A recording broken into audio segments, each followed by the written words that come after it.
Time for some more motor action. You'll know that Frentzen is in pole position for the Monaco Grand Prix tomorrow, his very first pole. Be more of that in our results sequence, but we're now going to turn our attention to a big event on the Rallycross calendar, held in Mondello Park recently. Here's Alan Tyndall.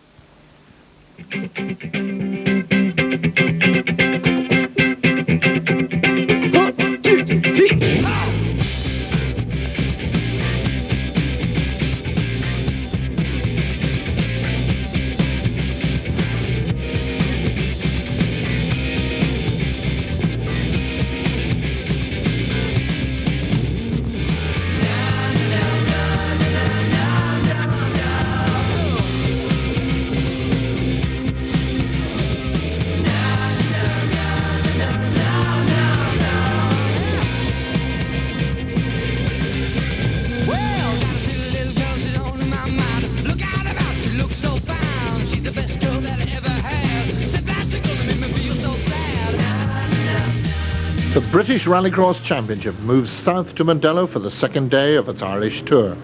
One thing's consistent, the weather is as atrocious for the finals as it was at Nuts Corner on the previous day. The Kildare Motor Club are the hosts this time, and Saturday winner Dermot Carnegie describes his home circuit. You go from the start into the first corner, which is usually, say, third or fourth gear for us. It's loose surface. Then you go down a bit of a straight and you come to what we call the hole in the hedge, which is very tight on a second gear corner. It's more or less like a hairpin. You go around that, then we go onto the loose again for the chicane to the left, and then into a very fast right back on tarmac, down into another right-hander which is on loose surface again until you come out on the main straight and over the start-finish line. We're on board with the other Irishman who has taken the British Rallycross crown. That's Dennis Biggerstaff. And he, like many of his colleagues, is rejoicing in the rebirth of the Metro in the British Series. The dust in qualifying will not be a problem in the afternoon. There's a lot of dust, but you just have to be careful and just wait your opportunity. There's just that little bit you can see through, so once the other car goes wide, straight in and through. The international element of the event comes from the Norwegian Iversen family. The son Martin, sadly, is the only representative at Mondello, as his father's new lightweight car gave problems yesterday. Yesterday's winner is not having it all his own way in qualifying. Two cars went over the side of me there, but and just as soon as the way was clear, I just went ahead then. But this rain now has changed things again, so not quite sure where I'm fixed at the moment. Will Gollop's run of wins came to an end at Nuts Corner, and he's not particularly confident about points today, as his Silkeling Peugeot is having difficulty getting its power down in these slippery conditions. It is very slippery out there, and I think if it keeps raining like this, the final is going to be something to watch. And here is that final, and indeed, Gollop is on pole position. Alongside him, Dennis Biggerstaff on the outside, Iversen in the very, very fleet Escort. Off they go, Iversen, really getting a good start. Initially, the Metro looked ahead, but look at the power of this motor car. It's quite incredible. It's left the other literally in its wake. So Iversen leads, going out into the country for the first time. Biggerstaff in second place. Gollop way back in third, and he was absolutely eaten off the line. That car just doesn't seem to have the traction in the very wet conditions. Yesterday's winner, that's Dermot Carnegie, is in fourth place, well back, and of course they all now have a visibility problem as they watch this Norwegian disappear. What a lead in half a lap. So Martin Iversen showed a lot of promise yesterday but made a few mistakes. Today he's totally dominating on a track that he's never been on before. Oh, and there's Faulkner, who's already won the Irish Championship. Peter Faulkner, who came from saloon car racing and graduated into Rallycross. But Iversen, with that ultra lightweight bonnet, really, it's just an excuse, a bit of fiberglass there covering the engine and keeping the wet out. And he is totally dominating this event. We're on board with Dennis Biggerstaff's Metro in second place at the moment and really fighting for grip. And this is a point that's giving them a lot of problem. Gollop goes down the inside. He must have it. He squeezes through. It's a real boxing match. but the British champion moves up into second place, past the former British champion, who we're on board with now. And we see it on replay, and there wasn't a lot of room left there on the inside, but Gollop disappears once he gets onto the straight. And here's the man that's really disappearing, Martin Everson. And look at the gap now between him and Gollop. It'll be interesting to put the stopwatches on this to see if Gollop can close that gap now that he's got a clear run and good visibility. And this is where Everson is so neat and tidy, and where others are making a lot of mistakes. Gollop nice and tidy that time, and they're all a little bit more restrained. We think have John Maloney maybe in fourth place at the moment. We'll just check that as he comes through. No, it's Dermot Carnegie, still there in fourth place. And fighting the Metro for grip and for vision. Everson, the left hooker, of course. Huge, big diameter wheels on that motor car, and really finding it, soaking up the rough bits there. Very, very fast motor, and there's nothing, absolutely nothing, that Dennis Biggerstaff can do about the Escort or the Peugeot, and that's not going to help as he goes totally sideways off the tarmac onto the loose. And this car has been around, and Dennis, for a long, long time. Of course, he wasn't allowed to race in the British Championship for the last 2 years, and now they've had a re-look at the rules, and really they've tried to go far too far, and they suddenly ended up with no entries, so the Metro is back in. But it is beginning to show its age against the new generation Group A rally cars. This, of course, was one of the old Group B supercars. It's normally aspirated as opposed to the turbo cars ahead of it, and still very effective with that V6 engine absolutely roaring away there. So Martin Everson absolutely dominates that one to take a win by almost the length of a straight, and still it's going on behind. That's Peter Faulkner in the wars again, and Lawrence Gibson there, the two Irish Metros. But Faulkner will be happy enough as the RIAC Mannering National Rallycross Champion of 1997. So there's the result, Martin Everson totally dominating the final.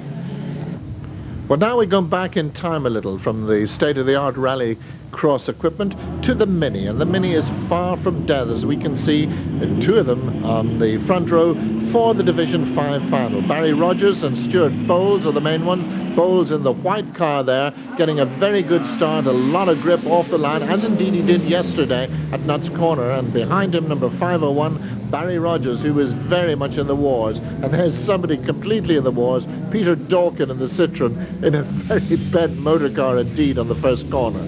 So it's Stuart Bowles, 555, who leads at the moment from 501, Barry Rogers, and he's not going to do much good right out on the outside there. He's lost a huge amount of time. Rogers has a very quick car indeed, but he just needs to cool it a little bit if he's going to make an impression on this fellow Englishman, Stuart Bowles. So Bowes leads, mayhem going on behind. That's Chris Grimes' Metro, 591, going skating, and a good job he didn't do that earlier, or he might have come out into the oncoming traffic. Well, the pride may be hurt a little bit, Chris, but at least the car's in one piece. So, Bowes it is, who still leads. Now he's under big pressure from Barry Rogers. Rogers has really caught up a lot. There's obviously the faster of the two cars, diving down the inside. He's going to make it, I think. He's got it on acceleration and on traction. So, the very excitable Barry Rogers gets through there, and Stuart Bowes really has got to cling on to him, but of course now he gets into the vision problem. And that is a big disaster in rallycross in these conditions. The jets of water are permanently squirting onto the washers, but they really can't deal with this sort of debris that comes off on the loose surfaces in rallycross. Looking back, great little battle going on here between 520 Peter Hampton and Cliff Buchanan. Buchanan in the Suzuki Swift, a much newer shape of motor car, of course, but probably a lot less modified. Meanwhile, Barry Rogers now with a clear road is really out ahead, and any resemblance to the Minis that we used to know, and this car is probably purely coincidental. Highly modified machines, as you can see, with huge wheels. And talking about modified, that's Cliff Buchanan, who's not going to get out of the tires today. well and truly in. So Barry Rogers continues to lead. Stuart Bowes now falling back all the time in his mini version, and really it's quite a distance between these two motor cars now as Rogers goes on to another lap way out on his own. And here's a soldier and a half. This is the man that we saw earlier, Peter Dawkins Citroen, who continues to disintegrate it as it goes around the circuit. There's really not much left of that car, and it's very interesting because that's Barry Rogers who's catching it, and he could have a problem getting past, because for sure Peter won't know that he's there, and he's not going to be able to make much of an impression, and the flag marshals can't even be seen at this stage. So Rogers doesn't need this because Bowes is not all that far behind, and he's been badly held up. We would have thought he would have got past on the straight, but that's a very wide Citroen at the moment, with all kinds of bits hanging off it. And Barry Rogers is having to take his time. 5.35 was in the wars yesterday, but he's got through. Rogers has now got through, lapped the Citroen, and here it comes. Any old iron or any old plastic? And the final bit drops off. Peter Dawkins must be lighter at this stage, theoretically should be faster if everything was pointing in the right direction. But Barry Rogers certainly is pointing in the right direction and pointing towards the checkered flag, and a commanding win in Division 5. Here he comes. Flag out, the other car's a back marker, and quite a way back at the end was Stuart Bowes. Division 4 is for the up to 1650 two-wheel drive saloons, and it's very much the territory of the Nova or Corsas. On pole position, John Haffey, the winner yesterday, with Mike Turpin, who had a miserable day in Nuts Corner, getting very quick off the line, and in fact taking the jump on Haffey as they go into the first bend. And these two men, remember, have supercar experience in the past. In fact, Mike Turpin is a former British champion, and Haffey very much a front runner. In third place there, Dave Ward in the Metro number 441, and just behind him, 428, was Trevor Gamble. And they're having quite a little battle. Gamble went forward there for a minute or two, and now it looks like Ward has got him back again. And look at Haffey! Haffey in a most enormous slide in the background. Gamble was doing the same thing, and round goes the local man, Michael Coyne from Tala. The old Mark II Escort looking a little bit ancient at this stage, but absolutely nobody to touch at the moment. Mike Turpin, Englishman, not a very young man, but a very beautiful driver, very competent indeed. Used to race a Metro, and like many was very annoyed when the Metro was banned out of the British Championship. That's in fact when he bought the Nova. We're looking back now from John Haffey's car, and we're looking back at Dave Ward, who seems to be catching. He's certainly quick over the rough stuff. Haffey always getting into trouble in that corner, and this is Ward who really makes up the ground. And he's very, very quick onto the loose, but then loses out on the tarmac. The superior power of the little Opel. So this is the battle for second place. John Haffey, runaway winner yesterday, but was unable to take the place that he deserved to get into the super final. So he had some kind of a problem. Don't know what it was. But Brian Ward was very much in the running also in his Metro. Highly modified, of course. Up to 1650cc is allowed in this class, and here he comes again on the attack over the rumble strips, and once again Haffey gets a wide, and Ward is trying to get the nose down the inside. It couldn't be closer. There must be contact there. Our camera is actually on the roof of John Haffey's car looking back, and once again on the tarmac he pulls away. You'll just see that little black mark of the camera there as they go out into the country once again.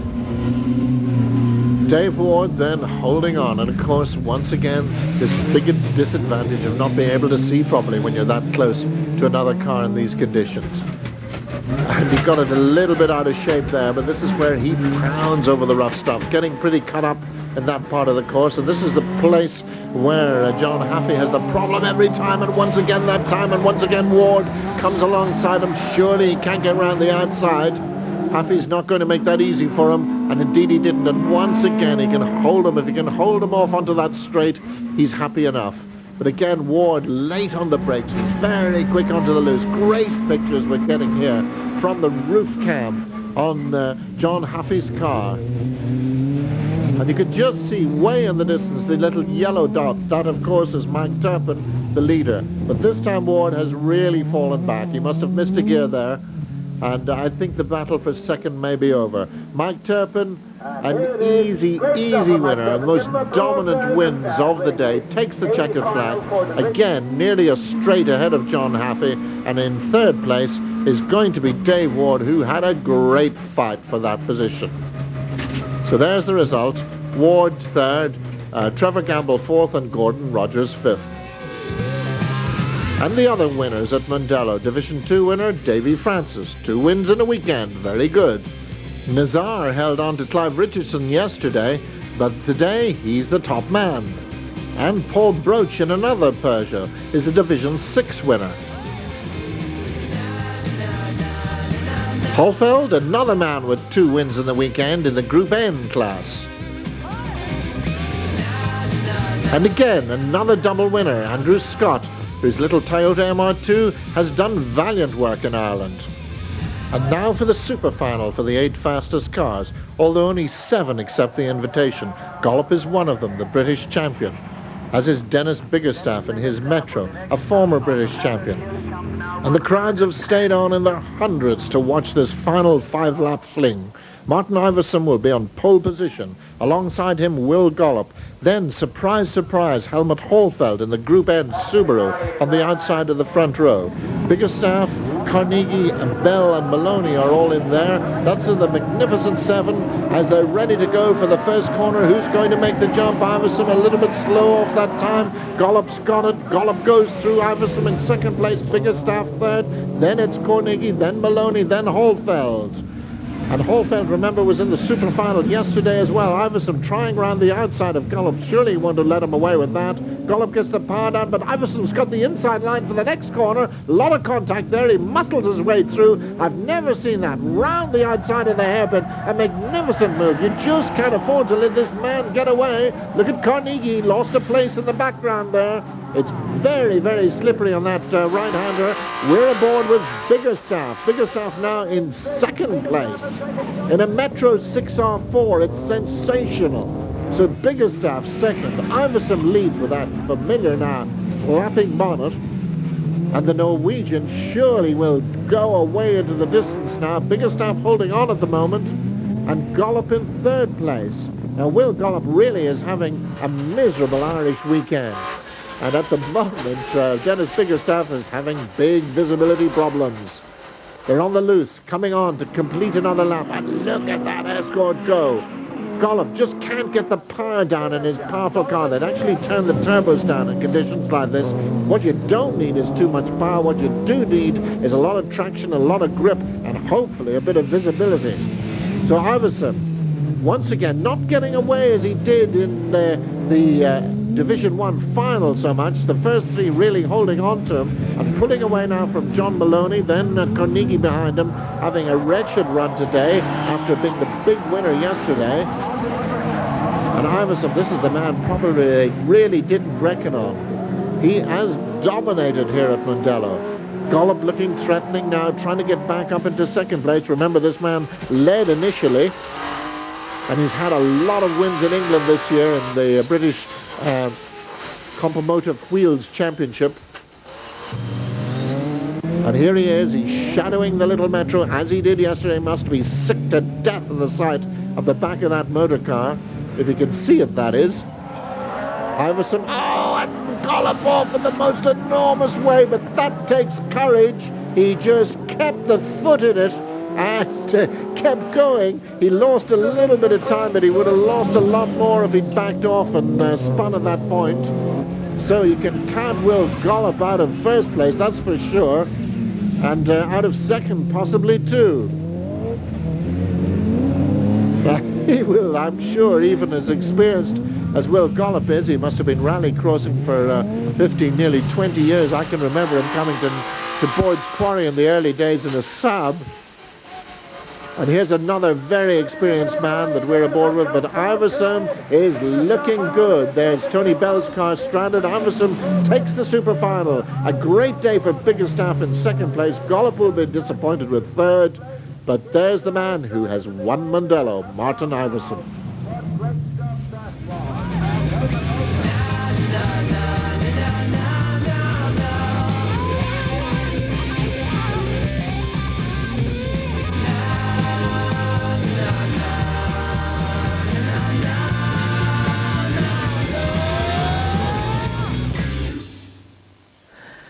Yes, that's good stuff, isn't it? Now we've more news from the beds and hedges.